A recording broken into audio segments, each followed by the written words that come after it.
Olá, galerinha do sétimo ano, tudo bem com vocês? Hoje a gente vai iniciar então o capítulo 6, Arte Tridimensional. Então acompanhem aí comigo, deixem a apostilinha do lado para vocês grifarem os principais pontos e assim por diante, tá? Provavelmente vocês já devem ter escutado esta palavra tridimensional e a gente vai conhecer um pouquinho mais sobre ela hoje, tá? Então vocês sabem o que significa a palavra 3D? Provavelmente sim, né? 3D é quando a gente tem um filme, então, por exemplo, em 3 dimensões. Não só filmes, tá? Mas a gente fala, então, que são as 3 dimensões aí. Vocês sabem dizer quais são essas 3 dimensões? Então ele fala, né? O termo 3D é bastante utilizado hoje em dia como maneira de tornar atraente alguns produtos comerciais. O mais famoso dele é o cinema, que em sua natureza é 2D, ou seja, bidimensional, com apenas altura e largura, mas quando a tecnologia tenta modificar isso, ele trabalha com uma ilusão, a de que vemos na tela, que também tem profundidade, que é a terceira dimensão. Ou seja, quando a gente vai assistir um filme 3D, parece que as coisas saem da tela, que estão na nossa frente. Essa é a proposta aí do 3D, tá? E é isso que ele vende, então, quando ele vende um filme 3D, tá? Mas e na vida real? O que significa então tridimensional? Então ele fala aí pra gente, né? Pra gente dar uma olhadinha à nossa volta e procurar alguma coisa que tenha 3 dimensões. E eu garanto que vocês vão encontrar muitos elementos na casa de vocês tridimensional, tá? Apesar de, ao longo da nossa vida escolar, a bidimensionalidade está geralmente mais presente no que produzimos. Por exemplo, escrevemos em papel, utilizamos celular e computador para pesquisar e nos comunicarmos. Até para nos expressar artisticamente, é muito mais comum usarmos um desenho do que fazer o uso da tridimensionalidade. Vou usar um exemplo aí para vocês. Nós usamos muito mais o caderno para desenhar do que propriamente fazer uma escultura para nos expressar, tá? Então ele fala: vamos pensar em maneiras de nos expressar por meio da arte tridimensional e da escultura? Será que é possível? Será que a gente consegue se expressar por meio da arte tridimensional? Eu garanto que sim, tá? Então ele fala: existem diversas formas aí de se fazer esculturas. A gente tem então a Vênus de Willingford e a gente vai entender um pouquinho mais sobre esta história aí, tá? Elas, assim como as expressões bidimensionais, vêm sendo desenvolvidas desde o início da humanidade, quando a fertilidade da mulher era exaltada nas estatuetas que chamamos hoje de Vênus, como a Vênus de Willingford, tá? Então a gente tem uma Vênus de Willingford aí e ela exalta a beleza de uma mulher que está grávida, provavelmente, tá? Então, se vocês notarem aqui, a barriguinha dela é mais saliente e os seios dela também, tá? Que são características aí que acontecem com uma mulher grávida, com uma mulher gestante, tá ok? O ato de esculpir subtraindo ou entalhando, principalmente material rochoso, seguiu se desenvolvendo em diversas épocas e civilizações. A da Grécia antiga é talvez a forma das artes visuais que mais conhecemos. Então a gente estuda bastante a Grécia antiga e a gente tem bastante essa ideia de esculturas lá, tá? Depois, a gente tem o mármore, né? Aí ele fala: o mármore foi um material amplamente utilizado pelos escultores ao longo da história da arte. A dureza é, ao mesmo tempo, seu maior defeito e a sua maior qualidade. É um material bastante difícil de trabalhar, mas oferece um resultado muito bonito e durável. Na Europa, entre os séculos 16 e 19, habilidosos escultores produziram grandiosas esculturas em mármore. E aí a gente tem uma escultura chamada Moisés, feita pelo Michelangelo em mármore, tá? De 1513. Mas notem que este material ele é muito duro. E a gente vai conhecer outros que talvez nem sejam tão duros assim. Mas a grande característica é que depois ele também dura muito tempo, tá, gente?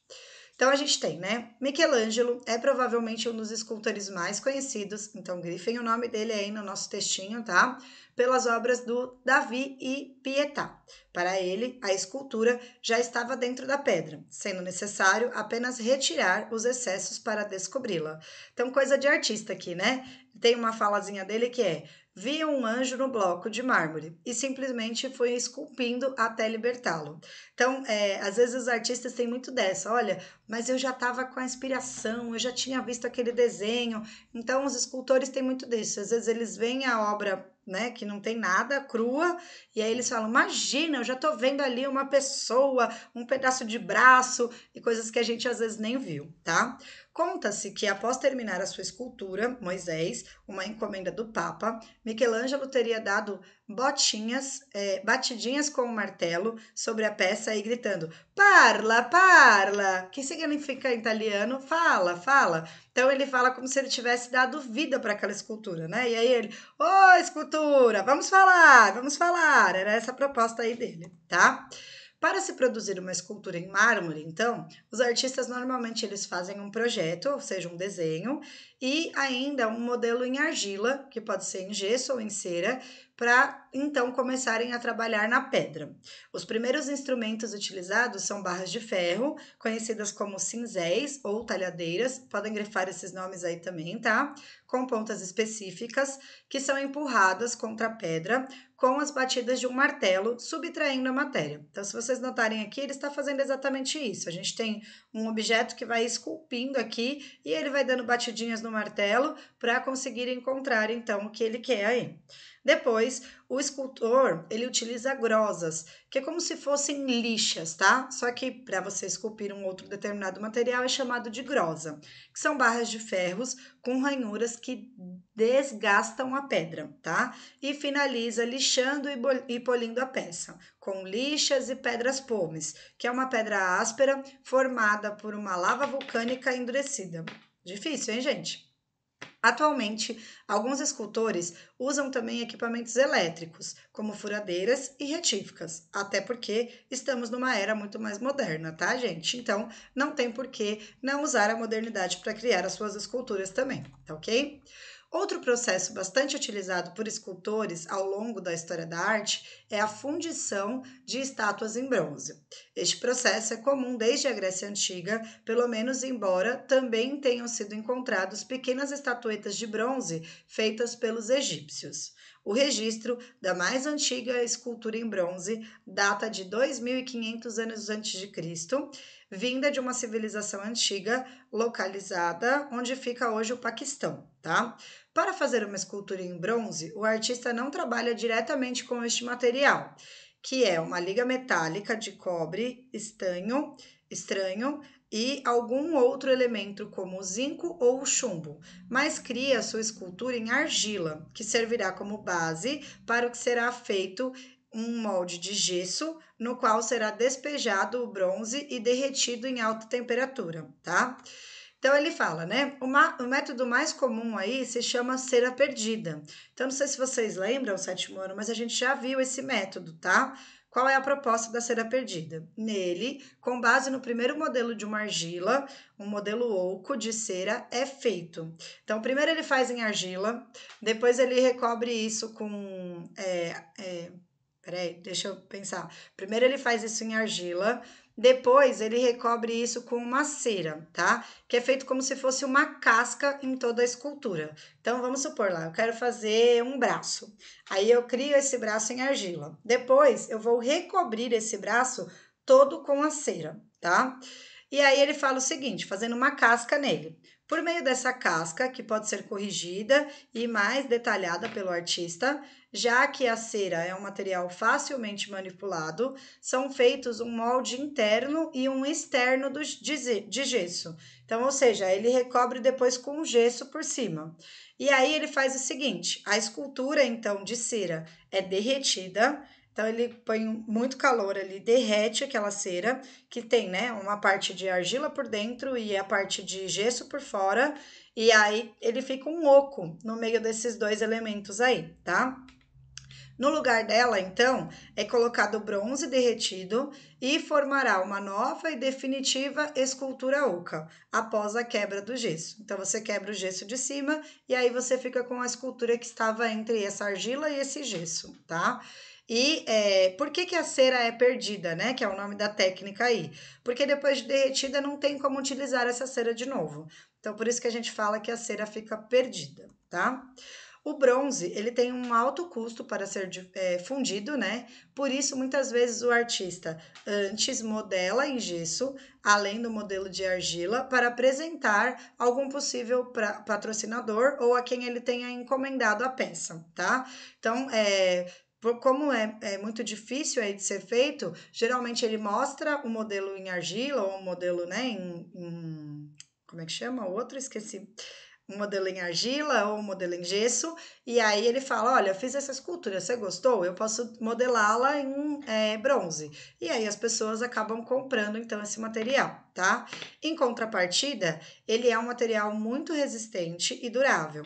Além de que a sua cor e o seu brilho oferecem uma força expressiva muito própria aí, tá?